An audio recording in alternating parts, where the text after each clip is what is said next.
I attended a speed dating event with my friend Mindy. I think I found someone, she gushed to me during one of the breaks. Oh yeah? I asked. I felt a twinge of jealousy. So far, the best contender I'd found was a neckbeard who smelled strongly of pickles, who was also a liar. What about you? She asked. Some dumb guy who claims he makes 6 digits as a life coach. I said, I can't stand liars. But anyway, which one is yours? She lifted a red lacquered nail and pointed. A lanky man leaned against the bar. Long, dark hair slicked back. A black button up top. A garish metal ring on his middle finger. Him? I asked. She nodded enthusiastically. He did not look like Mindy's usual type. She was the kind of woman who went for the safe bets. The office nerds who called their mom every day. The grad students working on boring papers like an analysis of courtship in 19th century literature. Not some half-goth, half-motorcycle rider. His name's Micah, and he's incredible. Do you know what he told me? She lowered her voice. He said I'm the prettiest girl here. I frowned. Another liar. And he works at Goldman Sachs. That guy works at Goldman Sachs, I questioned. Definitely a liar, I thought. She nodded. I scoffed. I didn't know they hired goths. What? He's not goth. He totally is, I responded. The ring, the long hair, the black shirt. What? His hair is short, she said. I don't understand. Ding, ding, ding. Before I could reply, the event coordinator rang the bell, signaling that the second half was about to begin. I made my way back to my little table, on the other side of the room from Mindy, which I was now thankful for, and took a sloppy gulp of wine.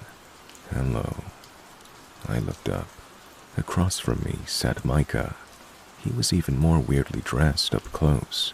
The first button of his shirt was undone, showing a gratuitous tuft of chest hair. His hands shone in the lights, as if mildly greasy. Somehow, though, he was still kind of attractive, like those fries that have been sitting in your fridge for a week, and even though they're all soggy and gross, all you want to do is eat them as fast as you can. I'm Amanda, I said. Micah, he replied. So, Micah, what do you do? What don't I do? He said under his breath, with a condescending laugh.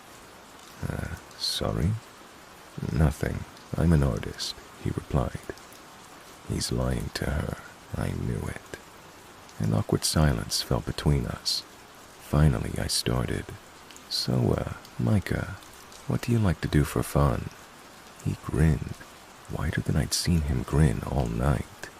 Then he leaned in close, lowered his voice to a whisper and said, I'll tell you exactly what I do for fun. Okay, I replied.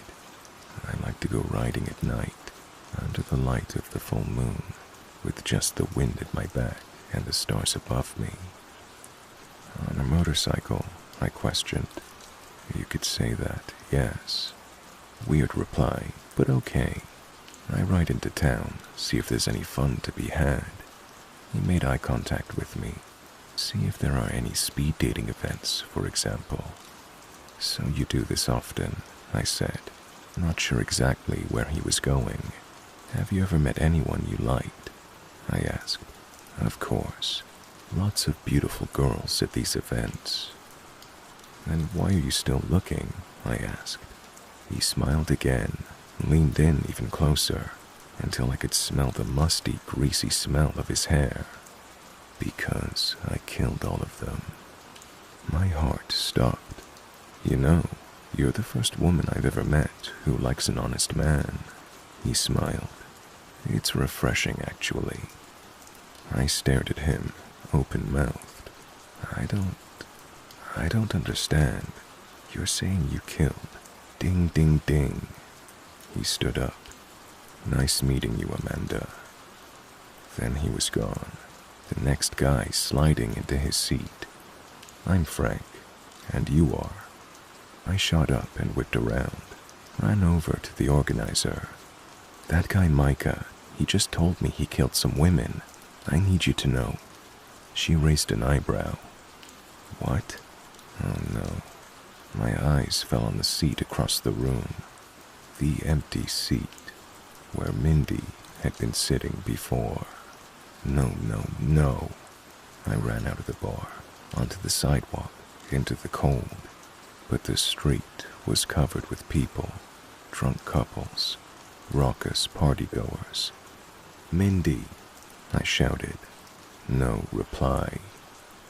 An hour later, I was at the station, reporting it to the police. I tried. I really did.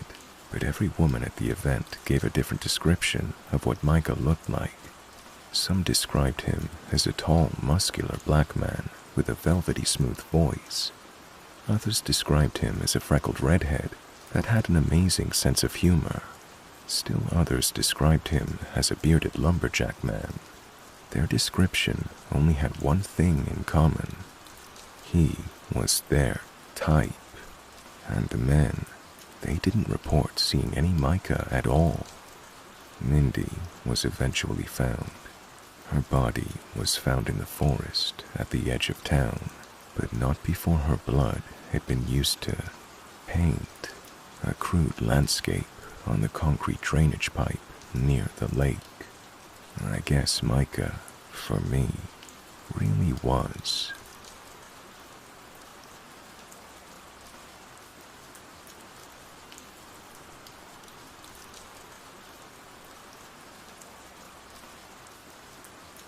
He really bought you that diamond bracelet. I get why Rachel was skeptical. The nicest thing Mike ever got her was a pizza slice with everything on it. "How did you meet him?" Teresa asked without a smile. "At Starbucks. He randomly sat down next to me, and we just started talking." Okay, that was a lie. The truth was, I met him online. Specifically, Craigslist. Yeah, I know what you're all thinking. What? You can't get a guy to like you at school? And well, no, I can't. I even asked out some guys. It didn't end well. Kevin apparently had a girlfriend, though I never saw him with her. Jackson wasn't into my type, whatever that means. And Alexander just gave a flat-out no, and never talked to me again. So, soon enough, I found myself browsing the personal ads of Craigslist, and after scrolling through some weird ads, I came across something real. Teenage guy seeking nice girlfriend, male for woman, 16. Hi there, my name is Matt, and I'm a sophomore in high school. I'm looking for a girlfriend. I'm pretty shy in real life, so I haven't ever been on a date yet. LOL. I do track and field at my school, and like to play video games. Fallout, yeah. By the way, personality is much more important than what you look like. I want to laugh and have fun with my girl, not watch her apply makeup all day, LOL. We hit it off. He was funny, smart, and just got me. After a week, he mailed me the bracelet. After 2 weeks, we were basically in love. And tonight, I was going to meet him for the very first time. At 10 p.m., I slipped into the lacy underwear I stole from my sister. At 10:30 p.m., I snuck out the window and walked the 2.5 miles to his house. His parents were out of town, he said, and we'd have the place all to ourselves. When I finally got there, I had to double-check I got the address right. It wasn't a sprawling brick mansion like I'd pictured, from the bracelet and talk of his parents' wealth. Instead, it was a grimy little house with an overgrown yard and tacky garden statues. Clank, clank, clank.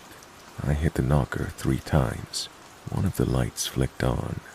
"Come in," a voice called from deep within the house. My heart racing with excitement, I turned the knob and walked inside. The living room was a mess. The couch was covered in papers, and on the kitchen counter sat a tub of bleach and some dirty rags. The whole house reeked, too, of something foul, a putrid mix of chemicals and rotten food. Maybe I should leave here, I thought, but that was quickly stomped out by the excitement of meeting Matt. Hello? A figure walked out from the back room, but it wasn't a teenage boy. Instead, it was a towering, gray, bearded man. Despite the condition of the house, he was well dressed, in a neat button-down and khakis. He broke into a smile, yellow, crooked teeth. You must be Sammy. I'm Mr. Johnson, Matt's father. But Matt said his parents would be out of town. My heart pounded in my chest. Where's Matt? He's at the diner, waiting for you, he responded. But he told me. Oh no, you must have gotten mixed up. He wanted to meet you at the diner so you two would have some privacy from me, but I can give you a ride over. I think maybe, I started to say. Come on, he's so excited to meet you. No, I'll come back tomorrow. I turned my heel and started towards the door, quickly and fast, racing steps. Thump. Strong arms yanked me back by the waist. His wild eyes and yellow teeth flashed in my face. Get off of me, I screamed. Help, someone. But I felt the cold sting of metal against my neck. Make any more noise, and I'll kill you, he growled. He took one of the rags from the sink, pulled it around my mouth, and gagged me.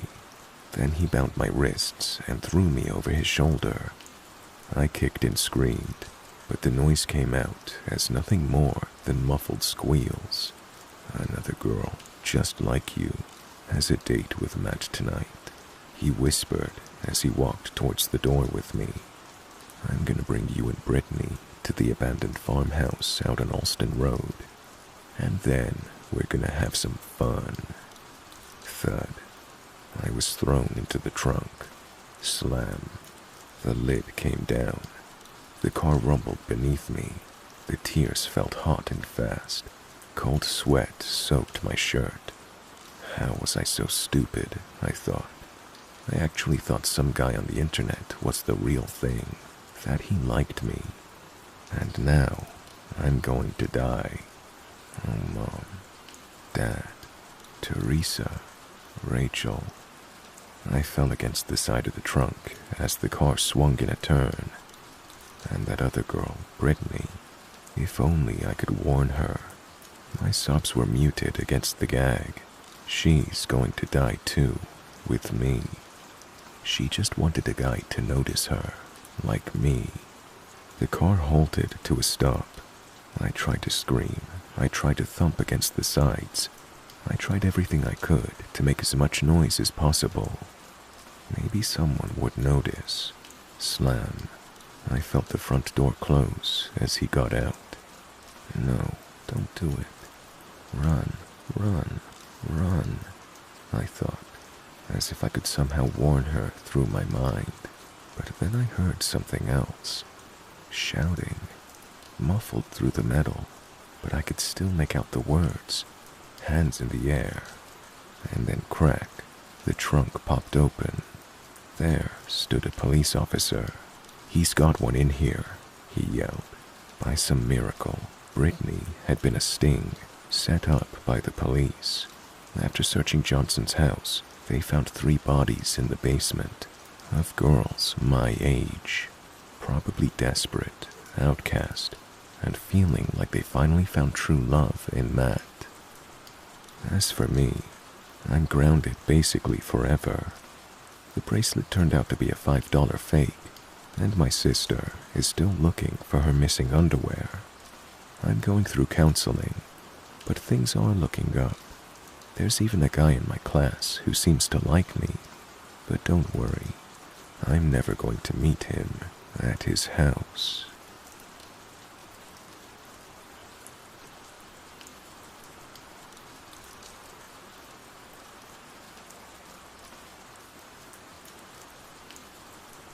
This happened about a year ago. I was on Grindr, looking for either fun dates or new friendships. For those of you unfamiliar with Grindr, it's a social media app that's designed primarily for gay men, and many people use it to hook up with other men. One day I was scrolling, and I received a new message from a guy called Brian. I took a look at some of his profile pictures, read his bio, and decided that I was interested in him. We started messaging back and forth, and he seemed to be a really kind, charismatic guy who really knew how to hold a conversation, something that is very hard to come by on the app. A few days went by, and eventually we exchanged numbers. He seemed nice enough, and I wanted to see if he was as great in person as he was over text message, so I asked him if he wanted to go on a date with me. He happily agrees. So, I schedule a date with him. The plan was that I was going to drive to his place, pick him up, and we'd grab some lattes at my favorite local coffee shop. It was around 6 p.m., and I sent him a text message to tell him that I was leaving my house, to which he responded with a quaint, "I can't wait to meet you." I smiled at his supposed kindness. Then, in the middle of driving to his house, I received a phone call from him, so I pick up, and the conversation went mostly as follows. "Hey Brian, what's up?" I answered. "Hey, quick change of plans. I'm feeling tired and I would rather not go out. Would you be okay with staying at my place? We can watch some shows and order some takeout," he said. I mean, that's not what I really had in mind. I like to go out and do things on the first date. I explained to him. "Oh, don't be such a buzzkill. Just come over. I won't show you a bad time," he replied. As he spoke on the phone, I got a really strange feeling in my gut, like something was wrong about how he talked to me. Before I met him, I imagined his voice and inflections to sound a lot more lighthearted, because the way he texted was very whimsical and fun. But over the phone, he talked like he was in a hurry, perhaps slightly frantic. However, despite my gut feeling, I decided that I would accept his offer. Maybe he was just tired or stressed from the workday. I pulled into his driveway, and he greeted me at his door. He looked like his picture, and he was very handsome. He was wearing fashionable glasses, and his dark straight hair contrasted with his light skin. When we go inside, I was greeted by one of his roommates who was playing Dark Souls in the living room. I wanted to be polite, so I approached the roommate and introduced myself. I didn't want to come off as rude to Brian in case this date ended up going really well. While I'm talking with his roommate, Brian calls my name and beckons me to walk inside his bedroom. I politely excuse myself and follow Brian into his room. When I walked inside, I saw something straight out of a fucking r/no sleep story. Only this was real and right in front of me. There were candles lit all around, and when I got a closer look, I noticed that there were several altars scattered across the room. Effigies of ancient-looking figures, animal bones, jars with unidentifiable liquids inside, some sort of dagger next to a cat's skull. The whole shebang. I don't remember all the altars, but I do remember a couple. One of them was on the floor, and there was a glass container that held some kind of yellow liquid with animal skulls surrounding the container.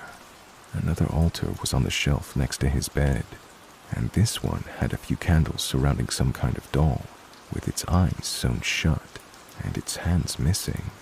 Now that one was creepy and really bizarre.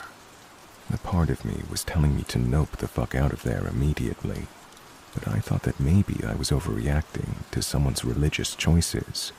I didn't know much about cult religions, so I didn't want to assume that this guy had any kind of malintent. Plus, I can be a little reactive at times, so I decided to stay and go along with the ride. When we walked into his room, I wanted to calm my nerves, and because I have a really curious mind, I decided to ask Brian about what these altars were for. He told me that he'd tell me about them later. A weird response, but again, I brushed it off my shoulders, thinking that he might just be a bit eccentric. I can be a little weird too, so I tried to be empathetic and understanding. Then, I point to one of the altars and ask about it. He frowns at me and scowls. "Don't touch that." His voice startled me.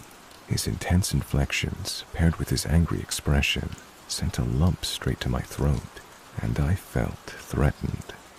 I was almost 4 feet away from the altar, not even close to touching it, and yet he just yelled at me like a father yelling at his kid to stop messing around at church. I was confused, and thinking I had done something wrong, I apologized. In the blink of an eye, his scowl turned into a smile, and he kindly invited me to sit with him to watch a show. What really weirded me out was the fact that his smile looked and felt genuine.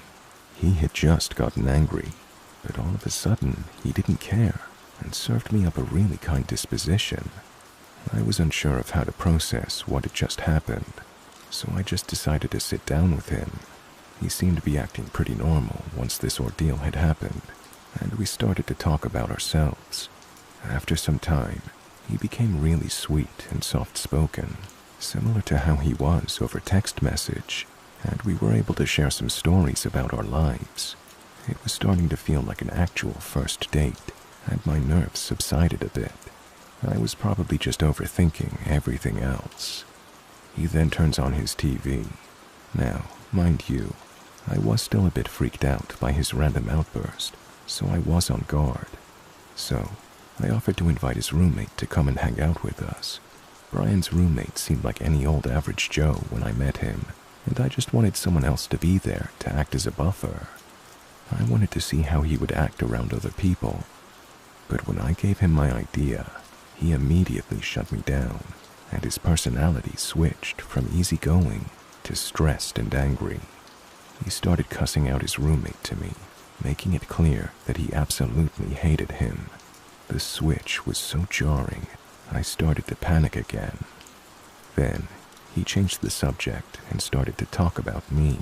He said that he found me really attractive, and in the process, his fingers started to graze my thighs. I needed a second to collect myself though, so I excused myself to get some water. When I stood up, he immediately slapped my ass and told me not to take too long. I walked out, closed the door behind me, and started to make my way for the kitchen. I was hoping to chat with his roommate on the way and see if I could ask him about Brian, but he was asleep on the living room couch, so I just made a beeline to the cabinets in search of a cup. I thought about walking out and driving home because I didn't appreciate his sudden touchiness, but I started getting paranoid. He had all those altars, and he didn't tell me what those altars were for. I've seen some horror films about the occult, and I truly had no idea what this guy was capable of. Yeah, he was sweet at times, but he was showing me some really aggressive behavior. Who's to say that this guy isn't able to put some kind of voodoo curse on me? Dramatic, I know, but you can never really be sure. So, I grabbed my water and cautiously headed back to his room. When I walked back inside, I saw him sitting on the couch with his legs crisscrossed and his eyes closed. When I approached him, I saw his mouth moving, but I didn't hear anything coming from it. Weirded out by this, I called his name, but he didn't respond. Strange. I called his name a second time, and he opened his eyes, uncrossed his legs, and went back to watching the TV, without at all addressing what he was doing. What the fuck? I was getting really worried, but I did what I could to keep my cool. I didn't want to do anything to upset him or make him lose his cool. I sat next to him on the couch, and we started talking. Once again, he was completely normal, unnervingly normal. It's like I was in the room with a real-life Dr. Jekyll and Mr. Hyde, except Brian was able to switch between them seamlessly. I needed to do something, but what the fuck was I supposed to do? I couldn't call him out, because he might lash out in some malicious way, but I also didn't want to stay because he was freaking me the hell out. I just stay, and I try to devise some kind of plan to get me out of there without making him angry. At some point, he gets up to grab his phone, and I thought I would try dishing out the same kind of ass grab that he gave to me when I went to get water. Maybe it would release the tension that I was feeling. Maybe he'd like it and it would make him less aggressive. Regardless, I wanted to try something. I made my move and gave him a cheeky ass grab. Immediately, he turned around, swatted my hand away, and lunged at me. He had his hand curled up in a fist, and he flung it towards my face. His fist was inches away from making a connection with my right cheek, but he stopped mid-punch. In that moment, I saw that his eyes were wide open, and his facial expression was cold and emotionless. He was right in my face. My heart was beating so fast that I felt like I was seconds away from an aneurysm. He was looking directly at me, and my eyes stared back. At that moment, I felt like the prey to his predator. Then, he uncurled his fist, put his icy hands on both sides of my face, and started to squeeze. "You're just so cute." He pulled me in and forced a kiss. I absolutely did not want to kiss him, but I was paralyzed and couldn't will myself to push him away. His words were patronizing, sort of like he was talking to a dog. And it felt even more like this because he just scrunched my face against his. I felt disgusting kissing someone who'd almost punched me in the face, but there was nothing I could do in that moment.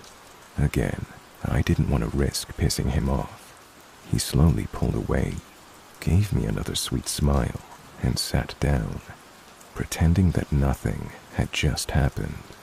He just started staring at the TV. Yeah, I'm over this, completely. His behavior was becoming more erratic and more unpredictable. His room was fucking creepy as shit. He clearly had associations with the occult, and frankly, he was scaring me. I eventually decided that I'd rather deal with the voodoo-looking altars later on than stay in his house and have to put up with the immediate danger. So, I snapped myself out of my anxiety-induced trance, stood up, and told him that I was starting to get sick and that I wanted to go home. He got angry and tried to convince me to stay the night, but I gathered my courage and insisted that it was time for me to leave. He begrudgingly let me, but it was clear that my decision pissed him off. I didn't care anymore. I said my goodbyes and told him that I'd text him later, thinking, fuck that, to myself while doing so. I got in my car and drove home shaking and sweating. I felt relieved to get out of there, but nervous that he might try to do something.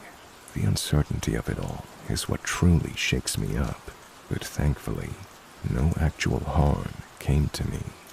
Who knows what would have happened if I had stayed, though. I blocked Brian's number, as well as his Grindr profile, and even now, I keep my own Grindr pictures private. I haven't heard from him since, but I still fear that he's going to try and come after me somehow.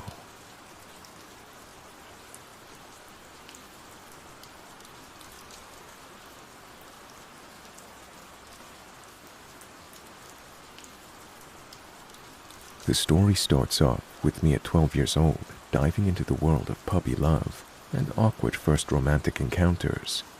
I was called the slut of the class during an age where no one actually understood what that entailed, since I was openly liked by at least 5 guys in our class. This only made my self-esteem fall even lower than I thought possible.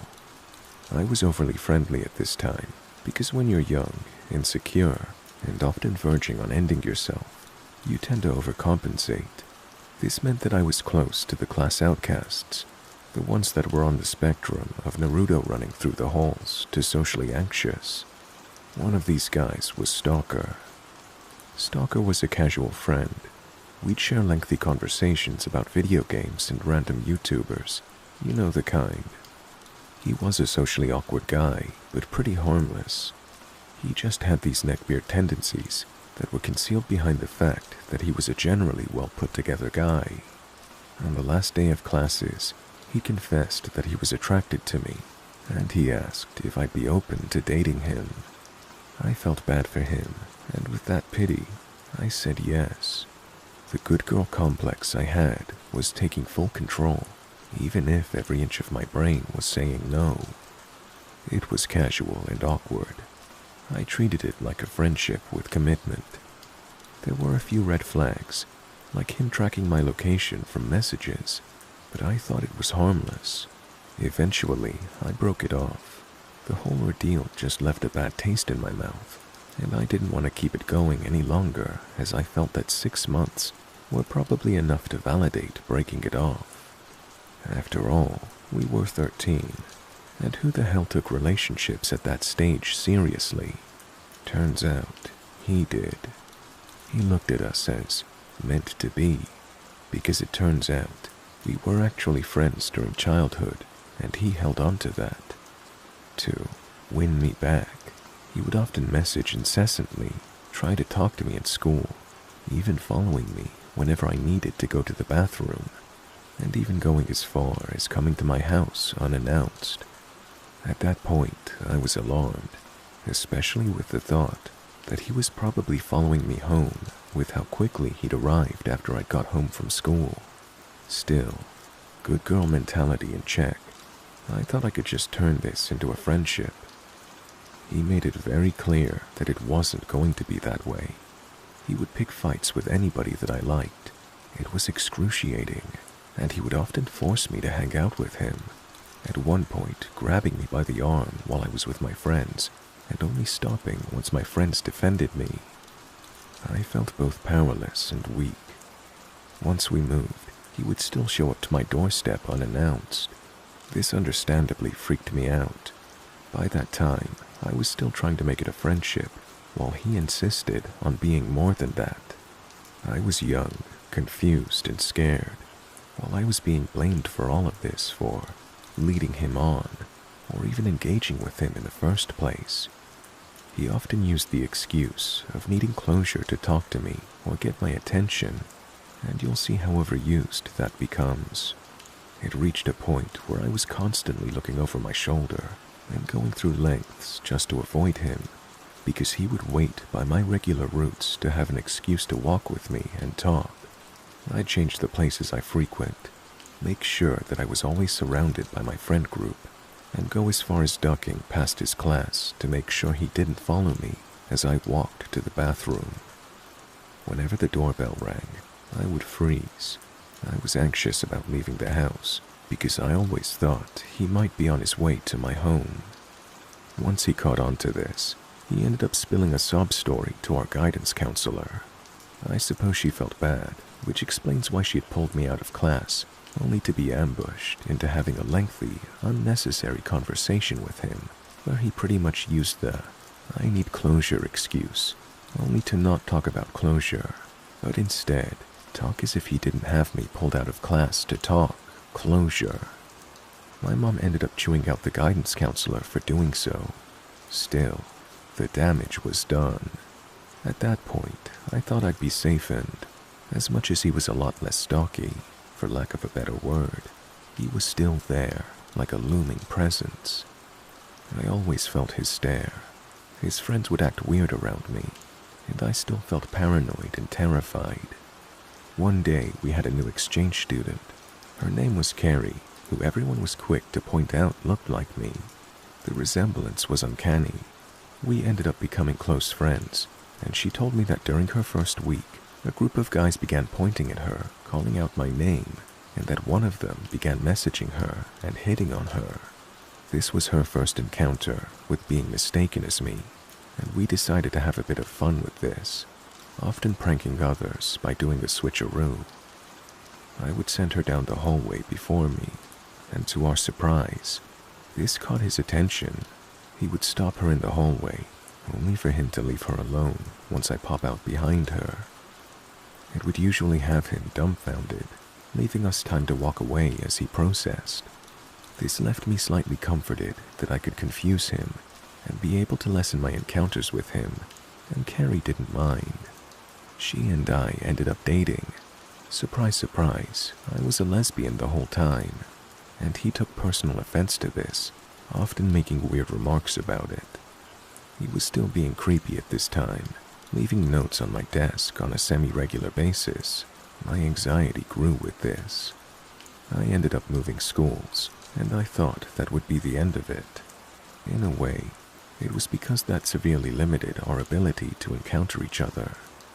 At one point, though, my old school sports team had gone to our school, along with other schools, for a regional inter-school competition, and I was actually anxious and refused to leave my classroom for that week.